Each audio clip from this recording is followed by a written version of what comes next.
After I go crazy this year, I'm gonna be on the show. And when we texted before the Super Bowl, he was like, I told you. Nick Emmanwori, Super Bowl champion, Seattle Seahawks, plays everything on damn defense.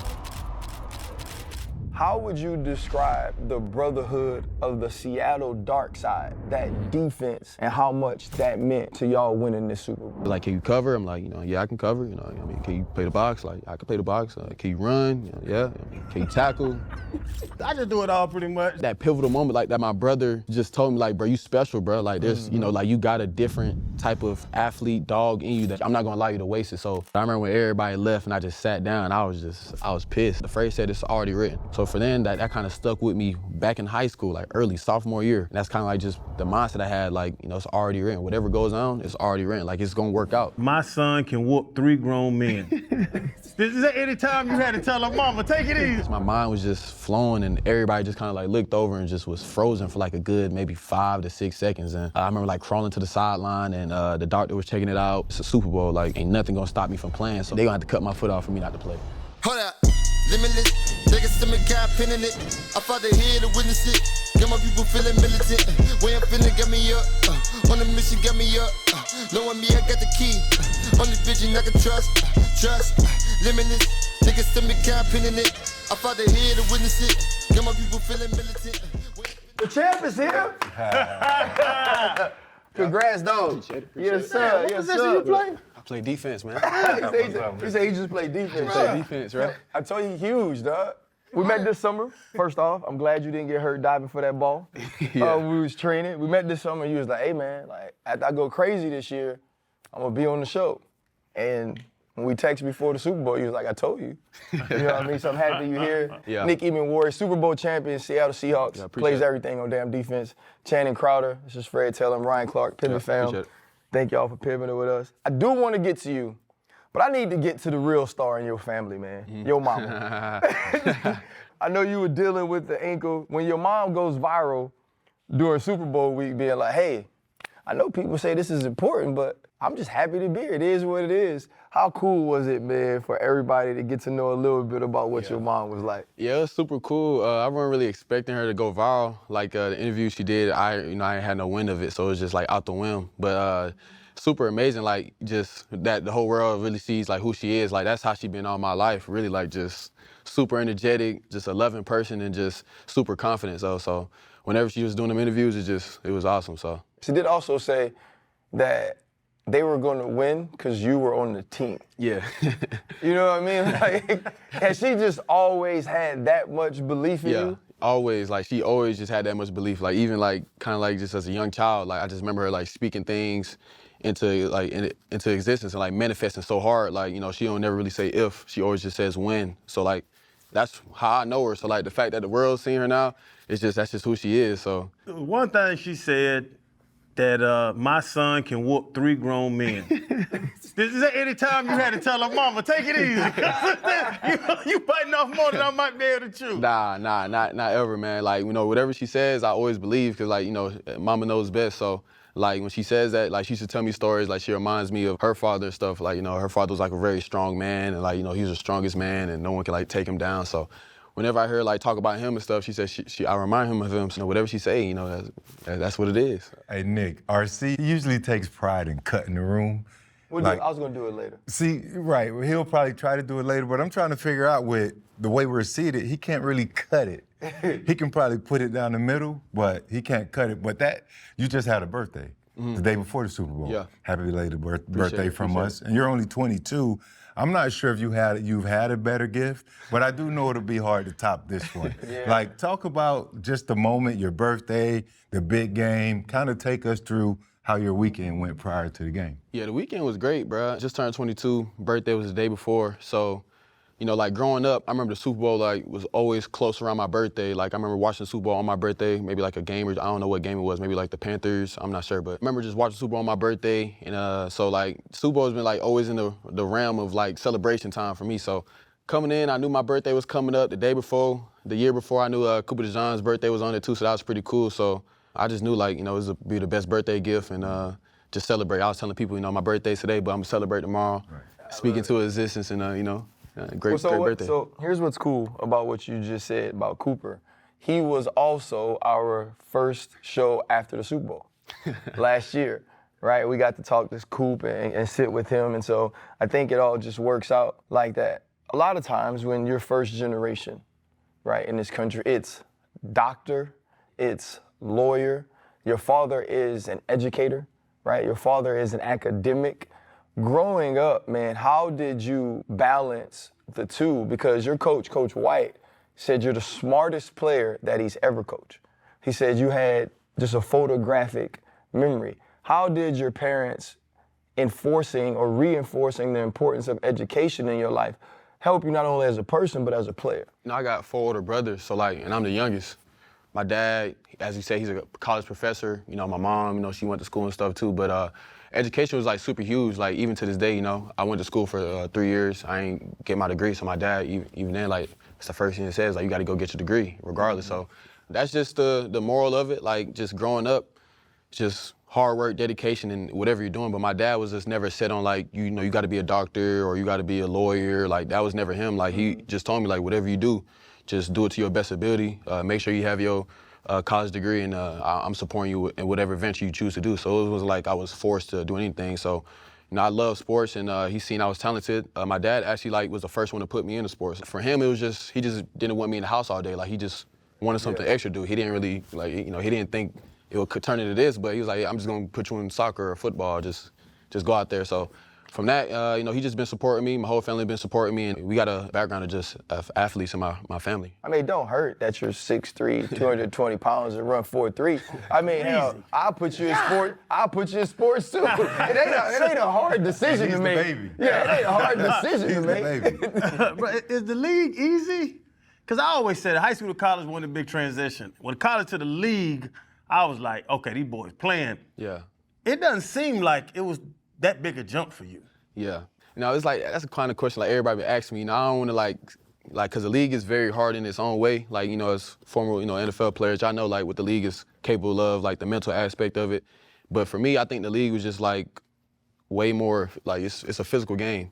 From college to the NFL, dudes really out there hunting. You got dudes like DeMarcus Lawrence, he hitting anything he see. I'm watching him practice, and it's just way more aggressive from the college game and the high school game. That's probably the biggest difference I can see in the quarterback talent for sure. It's definitely a hard game, but speaking in my own terms for me, just adjusting to the game, it was just more of learning the X and O's and just figuring out where to be. So what he was saying, the X and O side, the schematic side of it is way more intricate. Yeah, way more intricate. The defensive schemes and the stuff you're looking for. It didn't take me fast to catch on, but even then it's you gotta put the work in and you gotta study it, and it's different. It's a different game. Is it more of that, or is it just that you have a natural competitive instinct? You grew up in a competitive environment, having 4 older brothers. I know in my house, I got 4 boys. The smallest one, he got to earn everything. Ain't no freebies, ain't no handout. He gonna end up crying, but he gonna fight for it. You have that naturally. Yeah. Channing asked if the league was easier. Is it just that you're just a natural, competitor at heart? I'll say that too, especially growing up. Like you said, I got, we got all older brothers, no sisters. I remember everything was a competition with everything. I remember one time growing up, it was my 4th oldest brother, so he's not even the oldest, and he's still on me hard. We was out on the yard playing football, and I was playing with some other kid in my neighborhood, and we was basically doing one-on-ones, and he was a quarterback. And every time I'm on defense, he throwing he throwing the receiver the perfect ball. Every time at receiver, he throwing me the hardest balls. And, man, I remember I was so mad at him, but looking back, he was just doing it out of love, and it was fun. But I remember going to my mom, and I was dang near finna cry, borderline finna cry because what he was doing. But yeah, I'll attest that too. I think just the competitiveness of it is in me too. Nick, so. Speaking of that brotherhood, man, we were at the joint practice with Green Bay when y'all got the throwing, right? And I remember the 2 things I remembered from that practice was nobody could cover JSN, right? I was like, he gonna catch every football, right? And I remember looking at y'all on defense, and I was like, they ready. Because as much as y'all were ready to fight for each other when y'all were out there, y'all also held each other accountable when y'all got to the sideline. And that's a very important thing. There was an interaction with you and Reek after the penalty in the NFC Championship. And I've had those conversations with Troy Polamalu, with Ike Taylor, with James Ferrier. Like, hey man, this is how we gotta lock in to win. How would you describe the brotherhood of the Seattle dark side, that defense, and how much that meant to y'all winning this Super Bowl? Yeah, the brotherhood is definitely real. Like going back to when we was the Packers joint practice, I remember that practice vividly. And that moment kind of like was I feel like that's where the start of everything kind of was for me. Like when I started observing like the vets, because at the age I'm just a young rookie, just looking and observing, and we had a little brawl, but even then after the brawl, like we was all together. Like we was like whatever we doing, whether it's right or wrong, we doing it together. So leading that into the season, it's just a different group. Like it's just a different group. Like the bond is real. Like even when in an NFC game, me and Reek, that was just like pure emotion and just passion for like my brother. Like like even if I was doing it, I'll expect him to do the same thing to me because like we were super tight. So like you don't really see that a lot from like the NFL teams, especially like player to player. Like that's like the old NFL, like Ray Lewis, the accountability and stuff. You don't really see that in this age of football. So like doing that, it was just like real love. It was like real brotherhood. And even then, like right when we got back to the bench, we had that, and then we dapped up and hugged it out, and we was like, hey bro, like we gotta go win this game. And it was just a different feeling. Like we really close. Like I remember like the defensive meetings, like watching film together. Like the meeting room is live. Like we in there laughing, we playing music, we rapping to the songs, we shadow boxing, we doing like all type of stuff that other teams probably don't really have that close bond for real. Like, so this is probably like the closest team.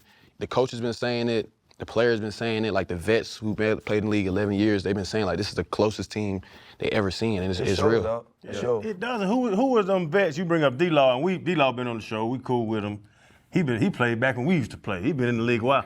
Who's them dudes? Because you talking about that brotherhood. Yeah. It's dudes that's calling the meetings. It's dudes that's turning the music on. It's dudes that's making that bond. Who are those guys on the team? Because like you said, up to a man, Kenneth, Sam, everybody, the first thing they said was my homeboys, the defense. They kept shouting out everybody else, even your coach. Even McDonald was like, no, this is the tightest team I've been around in my entire life. Who set that standard for the team player-wise?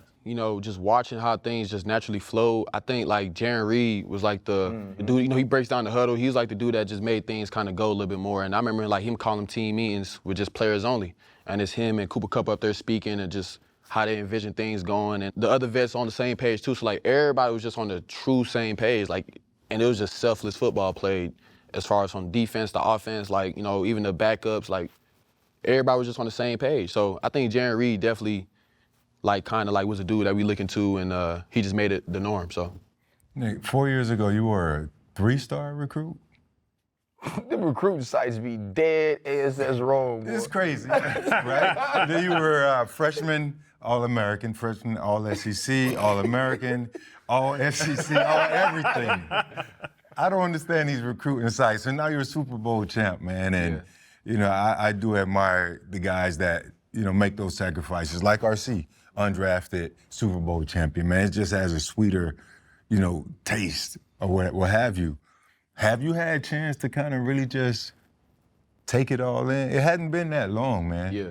Like, what's it been like? I haven't really had a chance to. Maybe like after the parade, I definitely like soak in like my whole journey because like, this is my first off season. So up until this point, it's been just football from college to high school to transition. Like, this is the first time I really got a real break in all my life. So I'm definitely gonna soak it in, but I definitely do got a bone to pick with them recruiting services, man. Like, man, they just ain't it, If the NFL Hall of Fame can forget about a GOAT head coach, the recruiting sites in high school, they'll never get it right. But from us to you, just to say, we've seen young guy on the news the last couple days for crashing out and possibly ruining his career.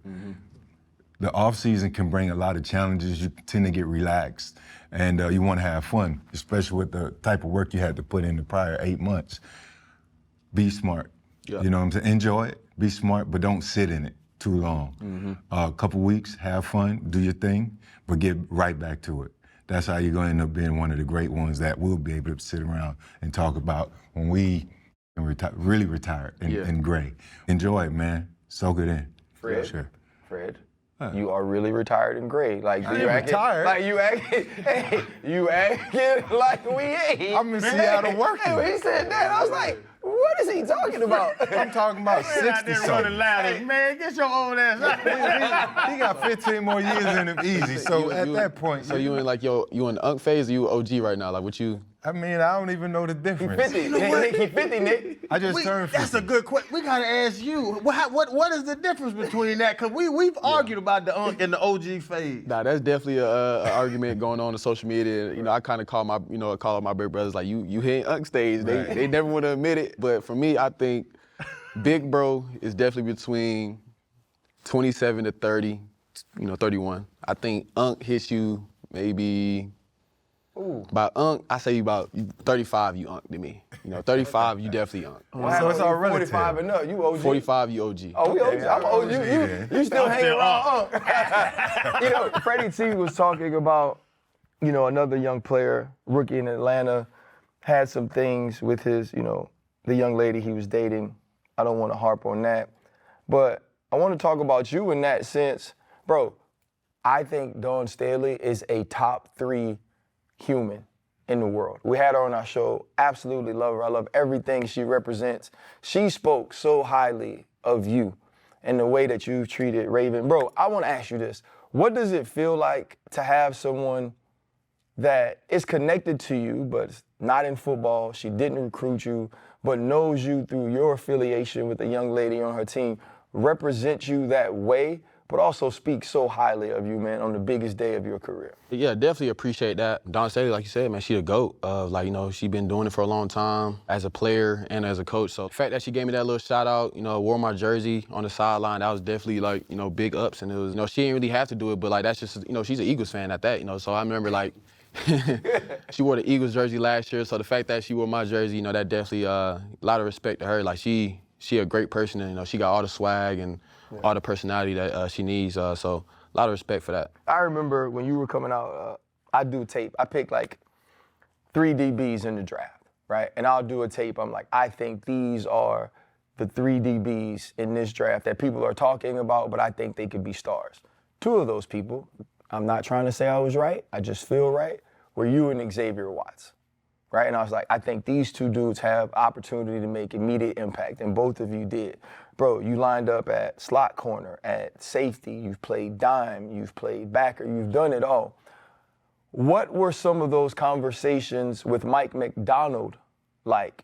Such a brilliant defensive mind who's had Kyle Hamilton. We've seen Derwin James, someone you know a lot about. What did Mike McDonald mean to you in your first year in understanding this defense and truly becoming one of the stars of the dark side? Like Mike, he a different type of coach, man. Like y'all gotta really sit down and pick his brain. Like, he's just ahead of the game as far as in the X and O's standpoint. Like he's a true student of the game, and I'm glad he's my coach. But coming through the draft, and I was meeting with all type of teams, but the team I definitely, for my own personal interest, Seattle was definitely one of the ones. I hope I go to Seattle. Just because, what he did with Kyle at Baltimore and stuff, and it was just coming out of college, watching tape, I'm like, dang, Kyle Hamilton, it's a, different type of safety. I can definitely see myself in that type of role. So, when I went to Seattle with Mike, we didn't really have a lot of conversations about me trying to be like Kyle. It was just more just me being me. He had a great plan, and everything wasn't really ironed out as far as when you get to the NFL, you got to figure out, the first thing you ask you is what can you do? What can you do? So they're like, can you cover? I'm like, yeah, I can cover. Can you play the box? I can play the box. Can you run? Yeah. Can you tackle? Don't take this for granted with your answers, because that's very impressive. I just do it all pretty much. Yeah. So through training camp, they're actively each practice, they're just seeing what I can do, putting me everywhere, trying new stuff, and I think with a genius mindset like him, he's starting to see the stuff, and his brain is flickering, and he's creating a plan, and so throughout training camp, I was doing all type of stuff. I ain't never blitzing, doing all type of stuff. So it just worked out, and the plan he had, and the way he was just putting me in position, and also just letting me be me. Man, you just go play ball and be free, and it's gonna work out. So Julian Love, I was at a wedding with him in the off season. And me, if I'm around a football player, I'm asking them football questions. And I was like, hey man, what you think about the young boy? He was like, bro, he blitzed one time in the offseason, and he's like, and we watched him bend, and he said everybody knew that he was different, right? And he said from that point, it was just in such a crowded defensive back room, because it is, bro. Kobe can play, Julian can play, Josh can play, Reek can play. Devin's a freaking star, in my opinion. Yeah. Right? And so I was like, well, where the hell is he gonna play? And the way that Mike utilized you, bro, like it is, don't take for granted what having someone like that who can be a visionary and say, you're different, but I can use you in these ways. Don't take that for granted. You know, I had Dick LeBeau. He was able to do that with Troy Polamalu. You know, you see where that ended up. Special people should get to do special things, and you are one of those players. Yeah. You bring up Dick LeBeau. I was gonna talk about Dom Capers. I played under some smart defensive guys, and they put a game plan in. And you be like, oh, we got their ass. You can watch the film and be like, they can't block this. All their routes are running right into our safe. Like, you will see it. Do you do that with McDonald? Like, Yeah. You see the game plan and be like, I'm not talking about no teams personally, but you see it and it be like, oh, yeah. They had some trouble today. Like, definitely, like, especially, like, throughout the week and, like, before the game, you know, we have, like, a little meeting where we just talk ball and just figure out a plan. Like, you know, I'm kind of, like, listening. Sometimes I'll close my eyes because, like, when he's talking ball, he'll just talk, like, real. Sometimes he'll miss it. Like, the way he talks is, like, so X and O's. He'd be like, hold on, coach. Like, you gotta slow down and, like, break that. You gotta break it down for real. So, like, I'll close my eyes and, like, listen to what he's saying. Is like, I can, like, really see it coming. Like, okay, boom, we're gonna send the blitz off this way. We're gonna go in and then we're gonna drop back, this or that. But, like, I remember, like, coming in, and I remember Spoon was, like, the biggest, you know, he's, like, the biggest advocate for Mike. Like, he, like, bruh, like, he real deal, bruh. Like, he gonna put you in position. Like, the way he calls plays is, like, almost like art. So it's, like, just watching it live and sitting in the meetings is, like, yeah, like, he's actually legit, you know, so he does that. Nick, I want to go back to your mom. Like, she didn't buy into the Super Bowl hoopla. Like, she was real chill in the moment, which brings me to ask about draft night. I do want to go back to draft night. Her reaction, that moment, can you kind of take us through the excitement or what have you that happened that night? Yeah, draft night was a little weird, you know, especially, like, I was expecting, you know, for myself to go in the first round. So, like, that first night was, like, you know, it was, you know, like, you never really understand what it's like to get drafted or that draft night until, you know, you see that clock start ticking and them picks start flying off. You're like, wait, hold on, like, it's real. It's real. So, like, you know, Eric, the picks starting to go by, and I'm like, dang, like, you know, so I ain't end up going to the first round. So, like, that just kind of, like, for my personal goal, like, definitely crushed me. You know, like, it was tough, like, you know, to swallow that. You know, the next morning I woke up, it was like, you know, my mom came to me, she was like, you know, it's all right, wherever you go. You know, they messed up, basically, you know. So, you know, that second day, you know, sent with the fam, you know, got drafted, and, like, my mom, like, she was, like, super excited. Like, my family was super excited. Like, you know, this has never been a part of something like this. So it was special for me, but for them, just to see that, and it was just great. Yeah, I remember my mom just telling me, like, you're gonna be fine, so. I am and have never been an elite level athlete in that sense, right? My career, you can look at my career and be like, he did these things, but I never had the feeling of like, I'm just so much more talented than people. So my draft, honestly, bro, I ain't even watched it. You know what I'm saying? Like, I already knew. I was like, first, especially on this Saturday, I know they ain't finna call me, so I ain't even tripping, right? But for you, not only did the tape say first round, you go to the combine and you absolutely blow people away. And so it's like, well, the tape say first round, the combine measurables say first round. I got an agent who only do first round. you know what I mean? And so I know sitting there that night, it was like, I'm gonna hear my name at some point. Yeah. When those 32 picks go by, Nick, and you don't hear Nick Emmanwori, what were you feeling that night after the first round of the draft? Like, man, I remember, like, the last pick, the Eagles had the last pick. I remember my name wasn't called, and I was just like, you know, it was like a big, wasn't a big party. It was like a good size of party. Like, people that everybody in there had an effect on me in one way or another. So I remember the first thing I did, you know, I was outside, came back in, I dapped up everybody, like, you know, appreciate them for coming, you know, just I ain't want to be a sore loser. But I remember when everybody left and I just sat down, I was pissed. Like, I was mad. Like, I couldn't really explain the feeling. Like, it really, like, you know, it doesn't really bother me because, like, you know, everything worked out in the end. But, like, back then, just, like, the mindset I had was just, like, I was so pissed. Like, it was just a feeling I'll never forget. Like, it was just, like, felt disappointed in myself, like, that I didn't go first round because I felt like, you know, everything that I did up to this point, the combine, you know, everything I did in college, like, a real team should definitely see and be like, no, we can't let this dude go. But I'm not sure what the GMs were thinking, but I know they pissed off now though. I know they. Hey, somebody got fired over that. Whatever scout has South Carolina, it's like clearly you don't know how to do your job because. Hey George, you don't see this? You don't see him right here. You don't see all this. We talked walking in here, bro. I know you guys gave up 17 points a game this year. That's like really good. We gave up 13. That's neither here nor there though. But when you are that dominant defensively, every game for you is like, we got to go out and play to that standard. And a lot of times we would walk in the stadium and I would really feel, bro, I'd be like, man, these people might not score. Like they might not be good enough to cross the goal line. You said you knew the morning of the Super Bowl that the Seattle Seahawks were going to win.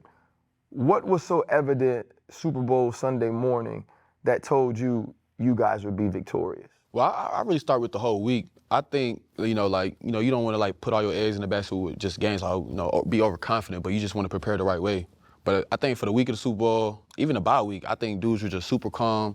Mike had a team meeting and he was like, we're not going to do anything different. We're going to be loose and focused. We're going to do what we've been doing the whole year, But as the Super Bowl coming up, I'm seeing like a lot of players that played in Super Bowl, they saying like, oh, this is not a regular game. Don't treat it like a regular game. I was seeing a bunch of interviews, but I just couldn't help but feel like with the team we had and the guys that I'm around, like, this is going to be a regular game. I was telling my teammates, I was like, I think we bigger than, the moment. I think as a team, offense, defensively, coaching, I think we were bigger than all that. Like, we don't have to make it, it's a Super Bowl. So, generally, throughout the whole week, we was relaxed, we was calm, we was doing the same thing we've been doing. Everybody was just relaxing. So that morning we woke up, Super Bowl day, we had breakfast, and everybody it's just the same vibe. People loose, focused, we shadow boxing, we talking, I'm like, yeah, we got this in the bag. That's the first thing I thought, so that's just what the coaches just told us. So. It had to get to a point, sometime during that Sunday where it was different than just a normal game.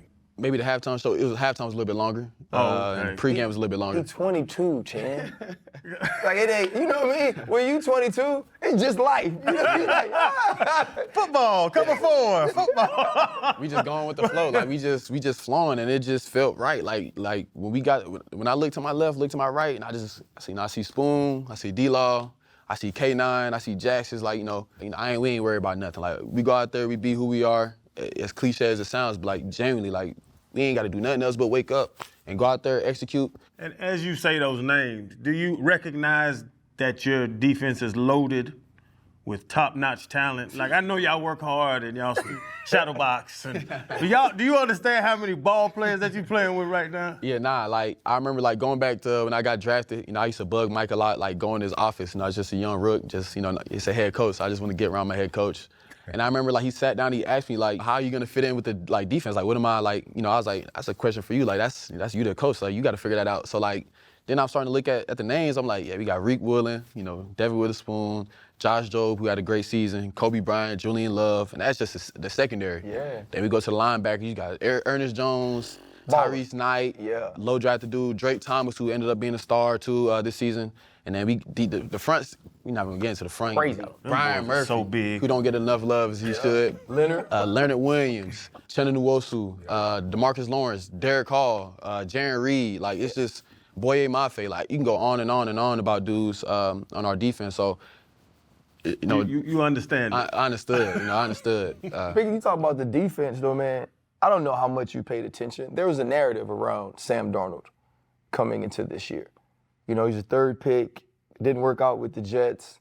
People thought Minnesota gave up on him because of how he played in the playoffs. And as great as y'all were, y'all needed him in the NFC Championship. Sure. What did Sam show you throughout this season about who he was internally as a player, and as a person and a leader, but also a player? Sam, I remember the first time I seen Sam, when I came in, I thought, I didn't really care about what the media was saying, but Sam, I just knew he had a little swag about him. I remember he had his hat on backwards, and he had one leg sleeve pulled up, and he was like, "What's good, Nick? Dap me up smooth." I'm like, "Okay, yeah." I'm like, Sam got some swag to him. I don't know what the media talking about, and one thing about Sam, he just doesn't let things affect him. His mind, he's the same dude every day, and he's relaxed, chill quarterback, got his own swag, but I think he proved everybody wrong. Like, I remember, Sam just kind of gets this unnatural, unfavored media hate. Like, everybody trying to, point the finger at Sam and just hate on him for no reason. But he had a hell of a journey, like, up from getting drafted and to now, like, you don't really hear about those stories, but I'm glad he's getting everything he deserves and all his flowers. But throughout the season, man, he's been balling. Like, he's been that quarterback that we needed for sure. Looking back from your draft night, not starting or going the way you anticipated, talking about Coach Mike saying, we're not going to do anything different. We're going to be ourselves. You just spoke about Sam Darnold, and his career starting the way it is, and now he's a Super Bowl champion. Even looking at DeMarcus Lawrence, coming over from Dallas in a year, and now he's a champion. If you can take a step back and kind of, just analyze everything, observe everything from afar, like what would be one lesson that you would take away from everything you've experienced in your first year? I'd say one lesson, definitely just be in the moment, like for as far as me, like don't think too ahead, like even with this season, like I realized early, like this season is special. Like I'm thinking mid-season, like how much I'm gonna miss this team. Like when we finish it all, like that's the first thing I'm thinking. Like this is a special team. So like I'm telling myself, like really be in the moment. Like don't think ahead. Like this team was special for sure. So like just all the different personalities and all the conversations and like all the memories we got, just be in the moment. Don't take nothing for granted. Everything happens for a reason. Like the fact that I fell into the second round. And we're able to, draft Gray Zabel at 18, which was a super pick that we needed for our O-line, and I fell to 35. And, we solidified our offensive line, helped our defense some more, so everything happens for a reason and just, This team will be different, too, next year. Yeah. You're not looking ahead. It'll be different. But in a lot of ways, it'll be the same. 10 years from now, 15 years from now, something Channing and I will never experience because of that championship alum. Yeah. That's why I asked RC to speak to it, because what they did in Pittsburgh was special. And when we go back up there to, participate in Joey Porter's Foundation golf event, we can see the brotherhood. We can see how the championship team, and winning it together separates from just being a group of guys in a locker room. Yeah, nah, for sure. I think that's the thing I cherish the most. I mean, you know this, bro. Like, yeah. Right after the game, everybody's doing all those interviews. All you want to do is finish so you can go be with the dogs, like with your homies. Yeah. You know what I mean? Like you doing something, Sam doing something, D-Law, Devin. Like you just like, hey, bro, I just want to get with the boys. Like we did this, right? And you don't get that. But the thing that I've learned is the journey to win that championship creates a bond between the people that's different than the trophy. I don't look at my ring. I don't even know where it's at most times, right? But I think about what it took for us to reach that height and that pinnacle all the time. I want to ask you from the perspective, though, of what wasn't always there. You're playing the Patriots, and even though you believe it, it doesn't mean that that's how it's going to go. Mm-hmm. What point in the game, and well, hell, you said you knew at breakfast, every game for a great defense, you go, oh, wait, they don't want to get punched in the face no more. Mm-hmm. Right? What point in the game against New England did y'all feel like, yep, we got them? I don't want to like take anything away from them because they work hard to get there. But I was talking to a teammate. I was like, honestly, like the way it feels, like from the Rams game, because like the Rams that game was like super intense. Like it was like real out there. Like it just felt different. Like like Stafford out there. Like everybody just felt like we trying to win this on both sides. Yeah. No, the Super Bowl, I'll say like maybe the second or third drive on defense. Mm-hmm. I'm not sure what it was. I think when Spoon blitzed, he rolled out to the right and he threw it away. I was like, in my mind, it was like, I think we got him. Right there. Like I think like right there, it just felt like they were defeated. Like they didn't really have an answer. It was just kind of like, just felt weird. It didn't really feel like they were coming back or coming at us. It just felt like, we were in control of the whole game. Our offense was handling business, but, when we were on the field, it just felt like everything was in front of us and just playing ball, like routine. You better relax this offseason, because Matt said he coming back. And I'm going to tell y'all what, y'all was killing everybody else. But, hey, Stafford was out there. Hey, you know what I mean? Like, and then you like you said, it's a transition. It hasn't been necessarily just easy. Yeah. What's it like when you out there with Matt, though, man? Yeah, Matt legit. Matt and McVay, They perfect. You know, they perfect relationship, whatever they got. He a vet too. Like he a real OG. Like he played back with Megatron, and like I remember him on the Lions. I was a young kid. 4 years old. Like,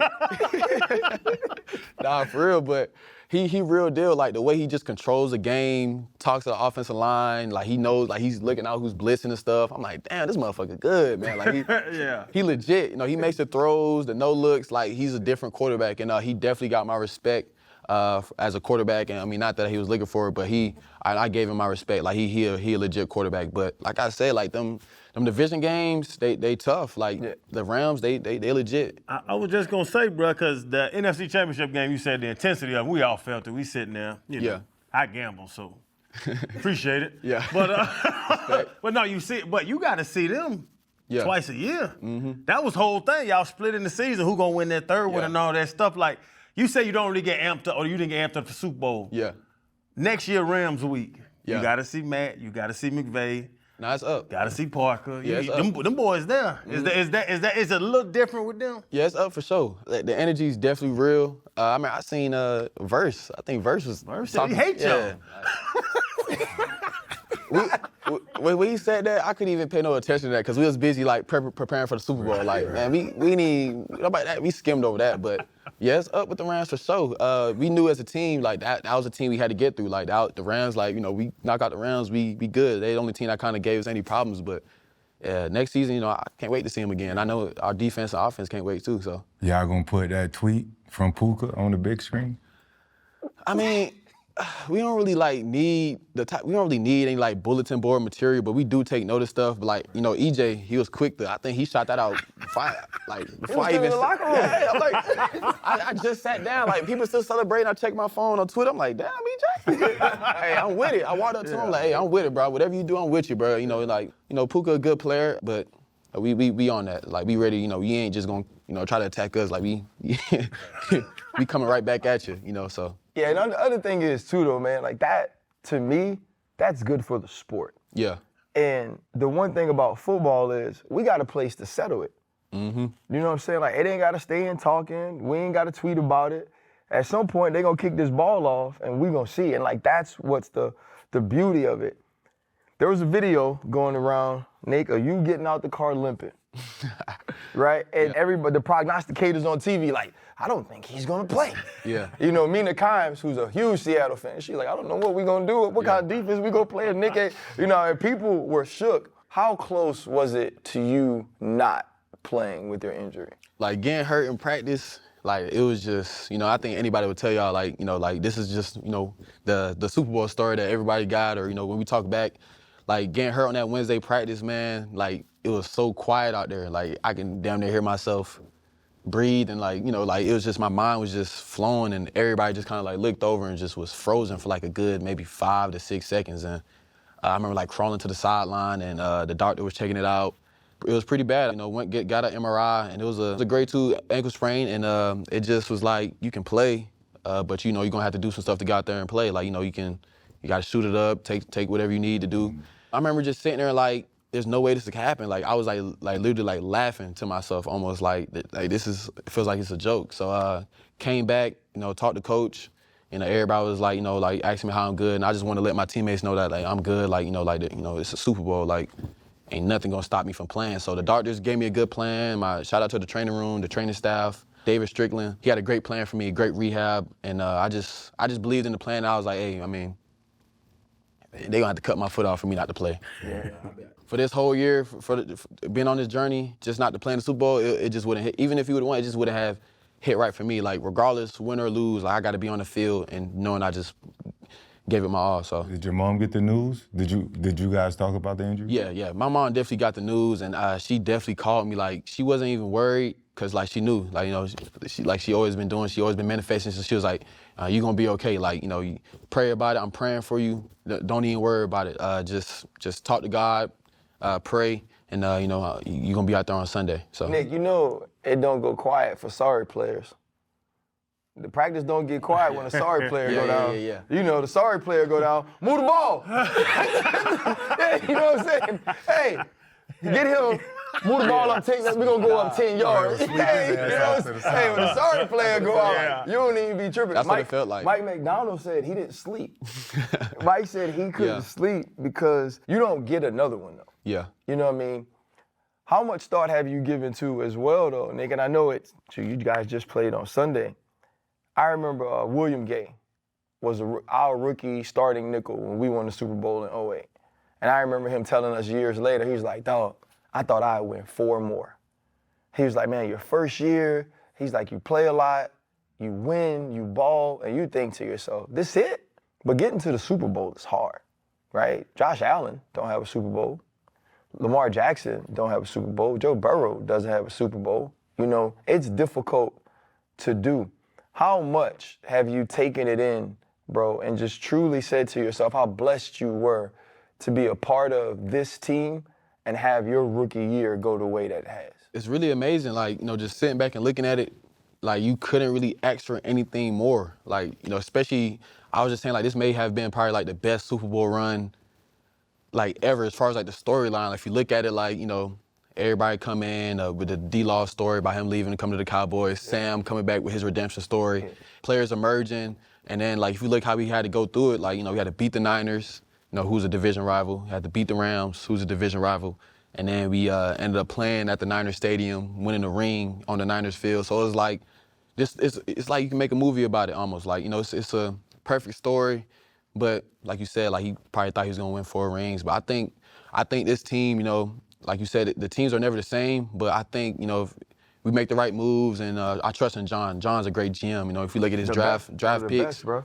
you know, the draft picks and the trades he makes, like the Rashid Shaheed trade on the spot, you know, Leonard Williams trade on the spot, Ernest Jones on the spot. So he's very meticulous with like what he does, and I trust him. I know he's gonna build the right team we have, and you know, I think we can go back to back. You know, if we keep the same cast together, same crew, and do what we need to do, I think we have the talent. And nothing stopping us. The Russell Wilson picks is a tackle, a starting corner / nickel dog and Devin, Boye Mafe. So hey, he know what he doing. Yeah.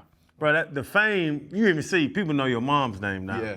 That fame going through the roof. Yeah. You told Ryan, hey, I'm about to ball and get on the show. Yeah. So are you ready? Are you ready for that? You ready to be a face of the NFL? Because you're a very talented player. Yeah, for sure. I think like going way back, you know, when I was in high school, like sitting on my couch in my room, like just I remember like thinking, like visioning exactly how this was gonna go. Like I couldn't like tell myself like what I was really gonna do, but I just knew the notoriety and the fame was gonna pay off. Like everything was gonna come to fruition. Like whatever I had for my life, whatever God had, it was gonna come through. So like I think, you know, I'm prepared for it. Like mentally, I'm not shocked by it. Like, you know, I'm not shocked by the success.